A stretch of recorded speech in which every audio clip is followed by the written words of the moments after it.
అయితే ఎక్కువ ఎత్తాను ఇందాక నేను ఆడుకున్నప్పుడు ఏం చేసావు నువ్వు మరి? నేను నీలాగా చంపేయమనేసి ఆడలేదు, నేను తుప్పుడు పిల్ల ఆడుతానా.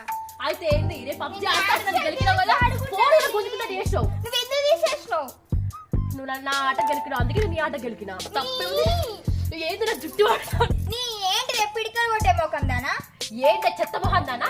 నీ అమ్మ ఏంటే అక్క రెస్పెక్ట్ లేకుండా మరీ చేయలేపుతాను, మాటలు కూడా ఎక్కువ వదిలేస్తున్నావు. అక్కడైతే ఒక్కలేదు, నీలాంటి కుక్కలకి నేను రెస్పెక్ట్ ఇయ్యడం వేస్ట్ రానా. ఏంటి జుట్టు పడతావు అసలు? చిన్నదాన్ని కూడా నీ ఏందే పిడికలు కొట్టే మొహం దానా? ఏంటే చెత్త మొహం దానా? ఎక్కువ మాట్లాడతానా అక్కను రెస్పెక్ట్ లేకుండా? నీలాంటి కుక్కలకు నేను రెస్పెక్ట్ ఇయ్యను. ఏంటి అక్కను రెస్పెక్ట్ లేకుండా ఎక్కువ మాట్లాడతానా? అక్కలేదు కుక్కలేదు దొక్కలేదు, నీలాంటి కుక్కకి నేను రెస్పెక్ట్ ఇయ్యను. ఏంటే కుక్కను ఎక్కువ వదిలేస్తాను మాటలు? వేస్ట్ మొఖం దానా, చెత్త ఫెలో, డస్ట్బిన్ లో పడేస్తా నిన్ను. తొక్కుదే నిన్ను.